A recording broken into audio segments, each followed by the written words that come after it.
Female sexuality को लेकर कितने मैच्योर हैं हम। Female sexuality in Indian society. आज भी महिलाएं सेक्स शब्द के इस्तेमाल से बचना चाहती हैं। हम सोचते हैं कि वक्त तेजी से बदल रहा है, लेकिन क्या सचमुच ऐसा है? अगर हम यह मान भी लें कि वक्त बदल रहा है, लेकिन वक्त के साथ क्या हम भी उतनी ही तेजी से बदल रहे हैं? विशेषज्ञों की माने तो जिस तेजी से भारतीय समाज बदल रहा है, उतनी तेजी से लोग, उनकी सोच और हमारा पारिवारिक व सामाजिक ढांचा नहीं बदल रहा। यही वजह है कि महिलाओं की सेक्सुअलिटी को लेकर आज भी हमारा समाज परिपक्व नहीं हुआ है।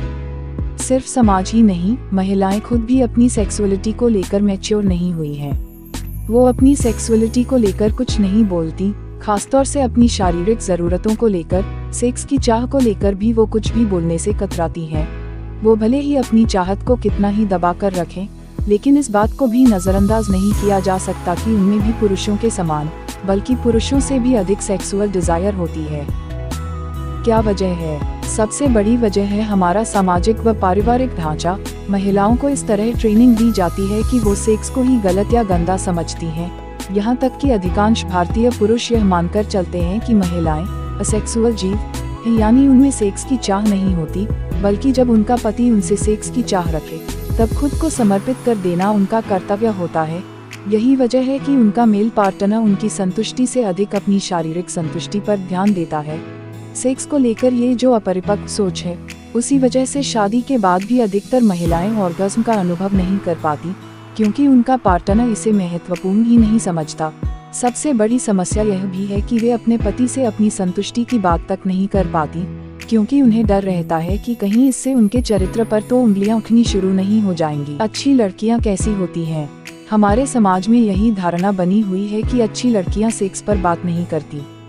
बात तो क्या, वो सेक्स के बारे में सोचती तक नहीं। अच्छी लड़कियां सेक्स में पहल भी नहीं करती, तो वो अपने पार्टनर से अपनी संतुष्टि की डिमांड नहीं कर सकती। अच्छी लड़कियां अपने पति के बारे में ही सोचती हैं, उसका सुख, उसकी संतुष्टि, उसकी सेहत आदि। शादी के बाद उनके शरीर पर उनके पति का ही हक होता है। ऐसे में अपने शरीर के बारे में, अपने सुख के बारे में सोचना स्वार्थ होता है। अच्छी लड़कियां सेक्स को लेकर फैंटेसाइज भी नहीं करती। अच्छी लड़कियां मास्टरबेट नहीं करती। अच्छी लड़कियां शादी से पहले सेक्स नहीं करती। उनकी सोच होती है कि उन्हें अपनी वर्जिनिटी अपने पार्टनर के लिए बचाकर रखनी चाहिए। अच्छी लड़कियां मेडिकल स्टोर से कंडोम्स नहीं खरीदती। वो अपने वेजाइनल हेल्थ के बारे में बात नहीं करती। उन्हें हर चीज छुपानी चाहिए, वरना उन्हें इज्जत नहीं मिलेगी। अच्छी लड़कियां हमेशा अच्छे कपड़े पहनती हैं। वो छोटे कपड़े नहीं पहनती और सिंपल रहती हैं। क्या असर होता है? महिलाएं अपनी इंटीमेट हाइजीन पर बात नहीं करती, जिसके कारण कई तरह के संक्रमण का शिकार हो जाती हैं। पार्टनर को भी कॉन्डोम यूज करने के लिए नहीं कह पाती। कंट्रासेप्शन के बारे में भी पार्टनर को नहीं कहती। वो ये मानकर चलती हैं कि ये तमाम जिम्मेदारियां उनकी ही हैं। इन सब के गंभीर परिणाम हो सकते हैं, लेकिन फिर भी हमारा समाज सतर्क नहीं होना चाहता, क्योंकि सेक्स जैसे विषय पर महिलाओं का खुलकर बोलना हमारी सभ्यता व संस्कृति के खिलाफ माना जाता है। नी की बुरी नीयत को नहीं, बल्कि लड़की को ही दोषी ठहराते हैं।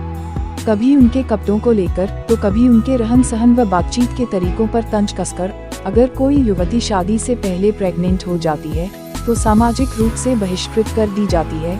लेकिन उन पुरुषों का क्या, जो शादी से पहले और बाद में भी कई महिलाओं के साथ संबंध बनाते हैं और यहाँ तक कि उन्हें यूज करते हैं, प्रेग्नेंट करते और फिर छोड़ देते हैं, क्योंकि उनकी भी यही धारणा होती है कि शादी से पहले जिस लड़की ने हमारे साथ सेक्स कर लिया, वो पत्नी बनाने के लायक नहीं होती, क्योंकि वो तो चरित्रहीन है। आज भी हमारा समाज महिलाओं को समान स्तर के नागरिक के रूप में नहीं स्वीकार पा रहा। यही वजह है कि जब भी महिलाओं पर कोई अपराध होता है, तो उसका दोष भी महिलाओं के हाव भाव और कपड़ों को दिया जाता है, न कि अपराधी की गलत सोच को। यह बात दर्शाती है कि हम फीमेल सेक्सुअलिटी को लेकर आज भी कितने अपरिपक्व हैं।